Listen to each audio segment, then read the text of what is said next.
Ça y est, c'est la dernière ligne droite de cette matinale. Bienvenue à vous si vous nous rejoignez pour la dernière demi-heure ensemble. On a encore 30 minutes pour faire le plein d'infos pratiques et d'actu 100% Vendée. De quoi parlons-nous ce matin ? Eh bien, de sport, pas mal. On parle de la Vendée Arctique notamment, après une première édition en 2020 qui avait été remportée par Jérémy Bayou sur Charal. Les organisateurs viennent d'en présenter la prochaine édition.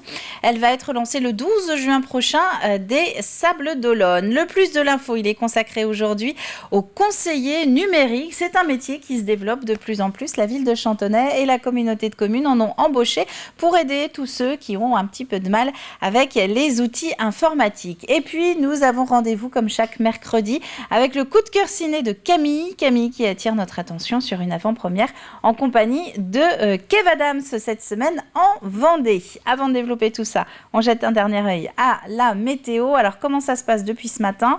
Eh bien, a priori, m'a-t-on dit en régie, il y a eu pas mal d'averses déjà sur la commune de Dompierre-sur-Yon, sur les locaux de TV Vendée. Pour le reste, c'est des nuages un petit peu partout. Vous n'êtes pas, vous non plus, à l'abri d'averses. Non. Côté température, entre 8 et 9 degrés ce matin sur le département. Cet après-midi, pas vraiment de changement dans la météo. Des nuages à nouveau partout sur l'ensemble de la Vendée. Les éclaircies sont plutôt annoncées sur les départements limitrophes, comptez 9 à 10 degrés. Une petite minute supplémentaire pour les marées de ce jour.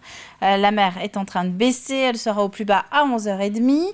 La particularité de ce mercredi, c'est que nous sommes sur les plus gros coefficients de la semaine, voire du mois. 101 ce matin, 102 cet après-midi, c'est donc le moment de sortir si vous êtes amateur de pêche à pied. Pour les marchés, on va passer à notre carte quotidienne. Prenons la direction pour l'exemple du jour du Sud Vendée à présent. Il y a un marché tous les mercredis matins à Foussé-Perret, par exemple, c'est au nord-est de Fontenay-le-Comte. Rendez-vous dès 9h jusqu'à midi.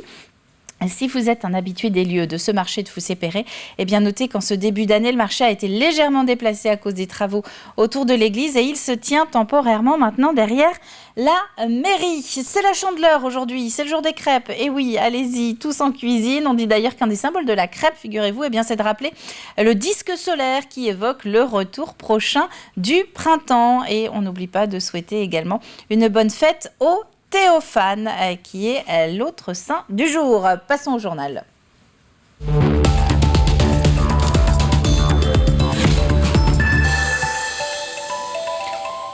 Et dans ce journal, nous prenons la direction de l'Arctique pour commencer. Les Sables d'Olonne se préparent à accueillir la 2e édition de la Vendée Arctique, une course créée en 2020 pour pallier l'annulation de la plupart des grandes courses au large du fait de la crise sanitaire. En 2022, les skippers sont donc de nouveau attendus pour s'élancer dans cette compétition qualificative pour le Vendée Globe. Un village avec les IMOCA prêts à partir est également prévu à partir du 4 juin. La route vers l'Island, elle est toute nouvelle et il n'y a pas beaucoup de données spécifiques de météo. Donc là, il y a le côté un peu aventure que l'on peut trouver aussi au Vendée Globe que l'on va retrouver ici. Le passage de l'île n'est pas garanti. Aujourd'hui, il y a une ambition de le faire. Demain, il faudra observer la météo et être absolument rigoureux pour conserver la sécurité et le bon déroulement sportif également de la course. Et notez que la Vendée Arctique sera aussi l'occasion de célébrer les skippers du dernier Vendée Globe dont la fête avait été annulée. Une parade est prévue le 3 juin prochain. Dans le reste de l'actualité, les chiffres de la délinquance en Vendée. Les données 2021 ont été présentées hier après-midi par le préfet. Parmi les tendances à retenir, le retour l'an dernier à un niveau d'avant crise sanitaire concernant les faits de délinquance générale. Mais ce n'est pas tout. Écoutez les explications du préfet lui-même en compagnie de Pierre Dalicieux. Je voulais revenir sur 2 points marquants qu'on a pu connaître cette année 2021, notamment les violences intrafamiliales, avec une hausse importante, plus 24%. C'est assez considérable. Alors c'est lié au fait qu'il y a la libération de la parole, clairement. Il y a de plus en plus de victimes qui n'hésitent pas à porter plainte. Et puis c'est aussi, il faut le dire, le résultat de l'action des différents services. Donc les policiers et gendarmes sont mieux formés pour pouvoir recueillir les plaintes, pour pouvoir aider les victimes de violences. Il y a aussi un dispositif de prise en charge qui est mis en place avec les associations. J'ai eu l'occasion de saluer ce dispositif avec l'association Femmes ici dans le département. Donc tout est fait pour pouvoir faciliter la prise de plainte et de rechercher la condamnation, parce que c'est ça la réponse judiciaire. Autre fait marquant, les infractions économiques et financières en forte hausse aussi, à plus 21%, dont plus de la moitié sont des infractions qui sont commises en ligne. Donc là, on voit des habitudes qui changent et qui évoluent. Et en face, des cambriolages en forte baisse, en baisse en tout cas de moins 12%. Deux phénomènes qui ont un lien ou pas. Enfin, est-ce qu'on peut y voir quelque chose ? Alors, d'abord, les cambriolages sont en baisse parce que, alors, on peut dire aussi que les personnes sont plus peut-être à leur domicile. C'est l'effet du télétravail, c'est aussi l'effet des périodes de confinement, même si ça a été moins marqué en 2021 par rapport à 2020. Mais c'est aussi le résultat de l'action des services, et notamment en zone police, le directeur a expliqué que les dispositifs qui sont déployés, les conventions passées avec les commerçants, avec le monde agricole, permettent des signalements beaucoup plus rapides et permettent d'interpeller les cambrioleurs. Donc c'est important. Mais alors c'est aussi des cambrioleurs. Les gens sont peut-être plus chez eux et ils utilisent plus Internet, notamment pour faire passer leurs commandes. Vous savez que les commerces a implosé sur Internet et donc ils sont plus vulnérables. Merci Monsieur le Préfet. On le voit, donc une délinquance qui change. Ce qui ne change pas en revanche, c'est que pour 100 000 habitants, l'atteinte aux biens, l'intégrité physique ou les escroqueries en tout genre en Vendée sont toujours moins importantes que pour le reste de la France.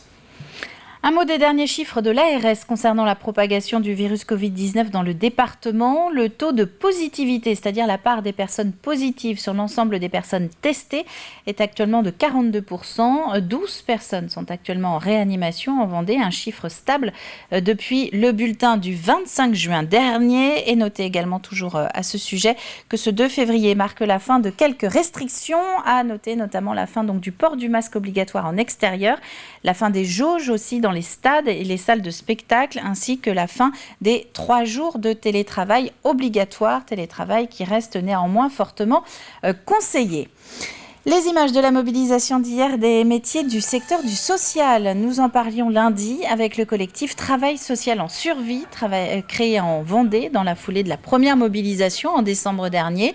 Les professionnels du social et du médico-social demandent plus de moyens et de reconnaissance pour pouvoir accompagner leur public dans de bonnes conditions. On en arrive, même dans notre secteur, à ne plus trouver personne pour faire le travail sur le terrain. Nos employeurs ont de plus en plus de mal à recruter et du coup les gens qui sont sur le terrain sont de moins en moins nombreux et la charge de travail est de plus en plus importante. Si nos conditions de travail se dégradent, on ne peut pas accompagner les différents publics de manière correcte, éthique et c'est eux qui se retrouvent en première lignée finalement. On voit dans les différents métiers beaucoup de burn-out, beaucoup d'arrêts de travail, des travailleurs sociaux qui s'en vont parce qu'ils n'en peuvent plus de ces conditions-là. C'est une pièce où tout est fait pour oublier les tracas de l'extérieur et se reconcentrer. Le dispositif Snozelen arrive des Pays-Bas. Il est déjà connu dans les établissements qui accueillent des enfants souffrant de troubles autistiques, mais il commence aussi à se développer dans les crèches et les écoles dites ordinaires. Exemple à Chaland avec Alix Solanos. Dans l'ambiance tamisée de la salle Snozelen, 3 élèves profitent d'une séance. Dans cet espace spécialement équipé pour stimuler les sens, les enfants sont libres de toucher, bouger, regarder, écouter. Une atmosphère qui plaît particulièrement à Lilou, qui vient régulièrement depuis la mise en place de cette salle. C'est la 4e fois. Et pourquoi tu demandes à venir ? Parce que je me sens bien et puis aussi j'ai des petites choses dans ma vie qui me dérangent. Donc j'aime bien venir ici, ça me permet d'être plus concentrée après quand je repars au travail. Se concentrer, mais aussi s'apaiser. Le concept hollandais Snozelen, qui date des années 70, consiste à rechercher un état de bien-être permettant de réguler ses émotions. Pendant 15 à 20 minutes, les enfants évoluent dans cet environnement doux et avec la présence rassurante d'un adulte. Dans cette école de 400 élèves, 9 enseignants ou membres du personnel se sont formés depuis la rentrée pour accompagner les enfants dans cette exploration sensorielle. Chaque séance est différente en fait, donc il y a des séances où on va intervenir beaucoup et puis d'autres beaucoup moins. En fait, l'objectif c'est que les enfants soient occupés à une activité, qu'ils puissent prendre le temps de toucher les objets, d'écouter, d'observer les lumières. Et lorsqu'on sent qu'ils sont un petit peu démunis, eh bien là on peut nous, à notre tour, prendre un objet, leur montrer et les orienter. Initialement pensée pour des enfants souffrant de troubles autistiques, la méthode se développe et s'ouvre désormais à un public plus large. Souvent dans des établissements de soins, gérontologiques ou psychiatriques, mais également depuis peu au sein des crèches ou comme ici, dans une école ordinaire. On a pensé cette salle au départ plutôt pour nos élèves du dispositif Ulysse. Il y a un dispositif Ulysse dans notre école. Et de fil en aiguille, on s'est dit que finalement, ça serait intéressant que tous les élèves puissent en profiter. Ils vivent des choses difficiles, soit à l'intérieur de leur foyer, à la maison. La vie scolaire aussi, elle n'est pas simple, elle est compliquée. Il y a beaucoup de tensions, il y a beaucoup de bruit, ils sont nombreux. Donc l'idée, c'est vraiment aussi de leur dire c'est important pour être heureux et pour bien apprendre. C'est aussi important aussi que tu puisses aussi prendre du temps pour toi. Coût du projet, un peu plus de 9 000 €. Intégralement financé par les dons des familles, entreprises partenaires et associations locales. Culture à présent, culture en milieu carcéral. Le département vient de lancer une convention lecture en milieu pénitentiaire, un partenariat avec la Direction régionale des affaires culturelles et la Ligue de l'enseignement des Pays de la Loire. Il va permettre aux 150 détenus des 2 maisons d'arrêt vendéennes un meilleur accès à la culture, un droit qui est fondamental et qui permet de lutter contre la récidive et de mieux appréhender la sortie. La bibliothèque, c'est le premier lieu de la culture en prison. C'est vraiment ce qui est, comme on dit souvent, le poumon culturel de la prison, parce que la loi pénitentiaire prévoit que dans toute prison, il doit y avoir une bibliothèque. Donc c'est, on va dire, le premier lieu identifié de la prison. Et dans ces lieux, on se doit de leur proposer ce qui serait proposé à l'extérieur, donc avec des choix de livres intéressants, récents, pas abîmés, une action culturelle de qualité, des expositions, que ces lieux vivent en fait au maximum comme une bibliothèque de lecture publique. Et puis avant de clore ce journal, nous avions promis de vous donner de leurs nouvelles. Nos finalistes du concours des petites plaidoiries à Nantes hier, cocorico, 2 des 4 binômes vendéens terminent sur le podium. Il s'agit des 2 duos Herbretais, Ilona Gonidec et Erel Billot du lycée Jean Monnet. Elle termine à la 2e place. Charlotte Tricard de Saint-Jean et Léopold Vinet sont eux lycéens à Jean 23 et ils terminent 3e. Dans les Pays de la Loire, c'est un binôme originaire de Saint-Nazaire qui finit premier et nous remercions le rectorat de Nantes pour ces quelques photos. Voilà pour les informations de ce matin. Passons maintenant au bulletin météo pour voir un petit peu plus en détail les prévisions de ce mercredi. La Bocquenne, constructeur de maisons individuelles en Vendée, vous présente la météo.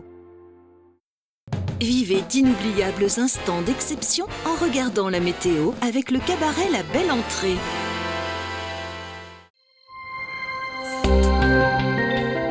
Bonjour à toutes et à tous, bienvenue, c'est la météo sur TV Vendée. Découvrons ensemble les prévisions à venir.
Merci à tous de nous avoir suivis. On se retrouve très vite pour un nouveau bulletin.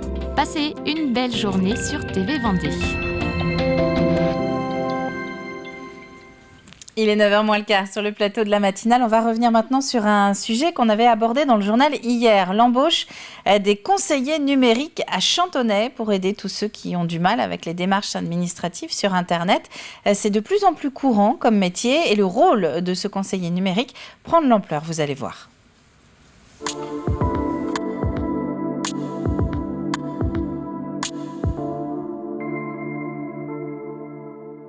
On va être là pour aider les personnes à devenir autonomes dans l'utilisation des outils numériques et digitales. Beaucoup de personnes sont paniquées, croient ne pas savoir, ont peur. Et notre but, ça va être ça aussi, de démystifier un peu la boule noire de l'informatique et puis de les rendre à l'aise et confiants avec ce qu'ils font sur leurs outils. Clairement, il y avait quelque chose qui manquait, surtout que ça a été accéléré avec les demandes qui se sont dématérialisées de plus en plus. Encore avant, avec le Covid et la distanciation, ça a marqué, oui, un vrai changement. On a beaucoup d'ateliers collectifs pour essayer de toucher un public assez large, parler généralement sur certains points. Je montre généralement au vidéoprojecteur ce qu'ils devraient faire pour qu'ils voient d'un œil éloigné l'objectif, et après ils le reproduisent eux-mêmes sur des ordinateurs, soit qu'on leur fournit, soit ils amènent le leur. C'est pareil pour les tablettes, pour des ateliers collectifs. Après, quand c'est de l'individuel, on est au bureau plus pour essayer de comprendre le fond du problème. Généralement, il y a aussi un petit souci sur toujours de la peur, de la crainte, qu'il faut qu'on essaie de balayer un petit peu, tout en gardant un petit peu, parce que c'est bien d'avoir un fil rouge sur de la sécurité pour éviter qu'ils aillent aussi farfouiller un petit peu là où il ne faut pas, quoi.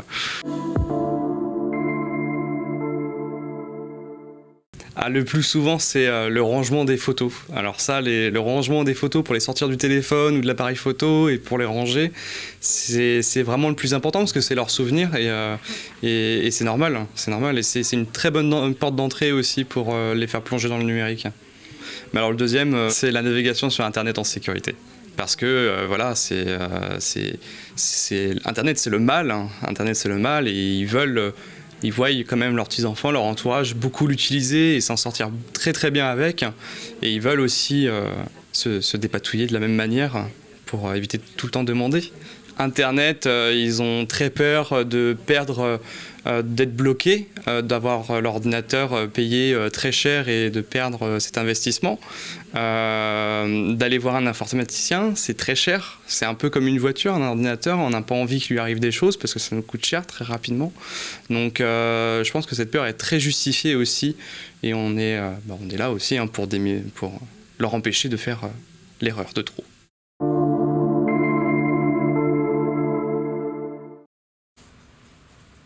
Comme quoi, vous n'avez aucune crainte à ne pas être très fort en informatique. Vous n'êtes pas seul et il existe donc désormais des métiers pour donner un petit coup de main. C'est un plus de l'info sur le conseiller numérique que vous allez pouvoir retrouver sur notre site internet dans la rubrique Actu. Et maintenant, nous prenons la direction des salles obscures.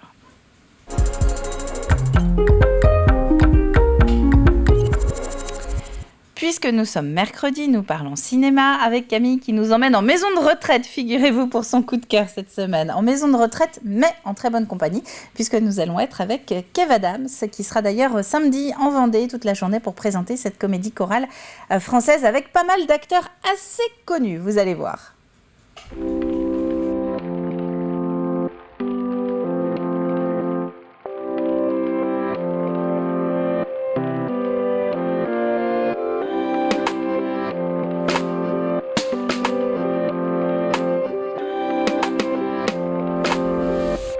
Heures de travaux d'intérêt général. Ça va, on s'en sort bien.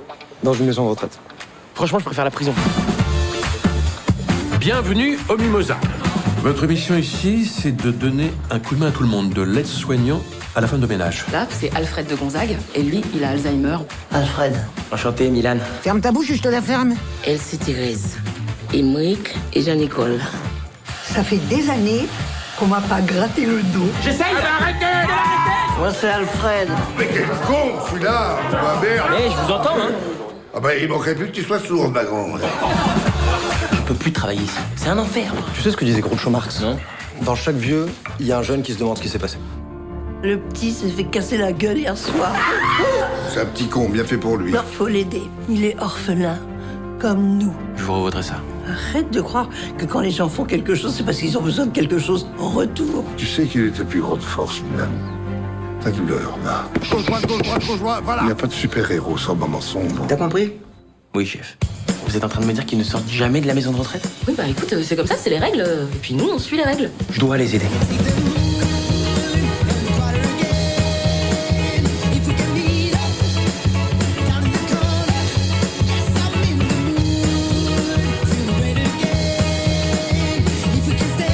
Vous êtes qui? Madonna. 1, 2, et tac. Ouais, non, laissez tomber. J'aimerais bien garder mes orteils entiers si possible. Ben, je fais de mon mieux. Hein. Ne te plains pas. Il y a le maillot à faire après. Quoi? Le coup de cœur ciné de Camille, c'est également à retrouver en intégralité cet après-midi à 15h sur l'antenne. Et donc vous avez bien entendu, oui, samedi, Kev Adams sera dans plusieurs cinémas du département pour présenter ce nouveau film Maison de retraite. Il est temps de passer à l'extrait du jour.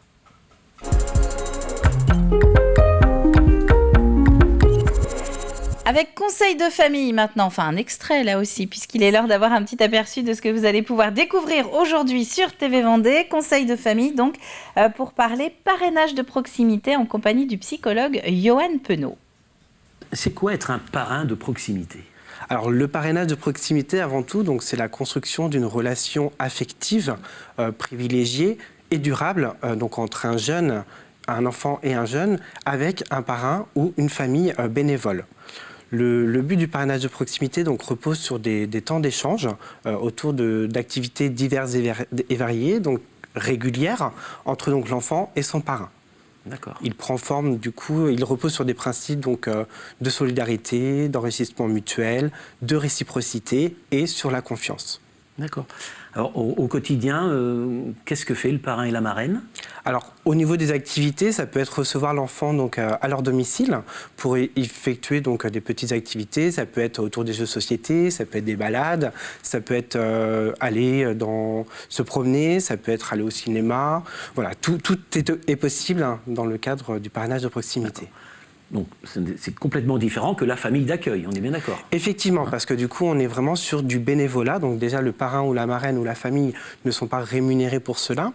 Et en fait, on est vraiment sur des temps plutôt courts, ponctuels, mais réguliers, avec une certaine fréquence. Donc l'enfant ne va pas habiter au sein donc, de la famille du parrain ou de la marraine, mais y aller ponctuellement. D'accord. Alors, si je vous reçois aujourd'hui, c'est que je pense qu'il y a des besoins. Les besoins ont dû évoluer. Alors, quels sont-ils, ces besoins en parrain, marraine et en jeune en 2022 ? Alors, effectivement, nous avons donc des besoins. Donc, le parrainage de proximité donc, s'établit sur tout le département donc, de la Vendée. Donc, c'est un département qui est donc, très vaste. Donc, nous avons fait le choix donc, de diviser ce territoire en plusieurs zones qu'on va appeler ambassades. Et effectivement, le but, c'est de proposer donc, le binôme enfant-parrain-marraine sur la même ambassade. C'est-à-dire qu'on a une proximité géographique.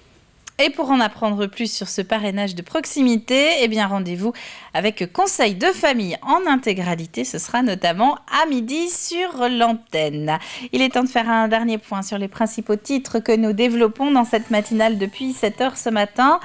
Nous avons parlé notamment de la Vendée Arctique, une deuxième édition de cette course qualificative pour le Vendée Globe qui vient d'être présentée. Elle va s'élancer le 12 juin prochain des Sables d'Olonne, direction le cercle polaire arctique en contournant l'Islande.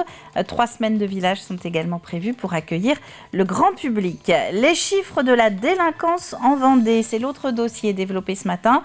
Bilan de la délinquance 2021 fait hier par le préfet. Parmi les constats, après une année 2020 de confinement et donc de baisse significative de son niveau, la délinquance a retrouvé l'année dernière son rythme d'avant-crise. Moins de cambriolages dans les maisons, mais des chiffres de violences intrafamiliales en hausse. Chiffres qui peuvent être notamment expliqués par une parole qui se libère et une meilleure prise en compte du sujet par les forces de l'ordre. Et puis, les images des métiers du social qui étaient de nouveau dans la rue hier après-midi.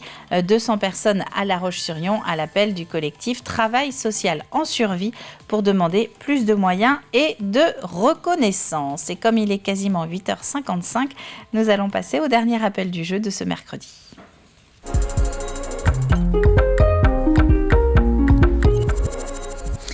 Avec une question qui nous permet de parler de ferroviaire. Vous êtes d'ailleurs peut-être directement concerné. Comment s'appelle un passionné de ferroviaire ? Comment vous appelez-vous si vous aimez observer, collectionner, photographier les trains ? Indice du jour, taille réelle, miniature, du passé ou du présent. aucun train ne lui résiste. Vous avez jusqu'à vendredi midi, comme d'habitude, pour envoyer votre réponse sur tvvendée.fr. À la clé cette semaine, 4 personnes qui seront tirées au sort parmi les bonnes réponses que nous recevrons sur le site internet. Et chacun repartira avec 2 places pour assister à la première édition de ce tout nouveau festival, le Goût des Langues. Ça se passe à Saint-Hilaire-de-Riez, salle de la Balise, sur la 2e quinzaine du mois de février. Le Goût des Langues, c'est pour promouvoir et protéger et propager les patois locaux. Il y aura du théâtre, de la musique, du seul en scène, aussi bien pour les petits que pour les grands. Le Goût des Langues, donc, c'est sur Saint-Hilaire-de-Riez, ce nouveau spectacle, salle de la Balise. C'est la fin de cette matinale. Merci à vous de l'avoir suivi. On va se retrouver maintenant demain, dès 7h, évidemment, pour un tout nouveau début de journée ensemble. Donc, très bon mercredi à vous tous et à demain.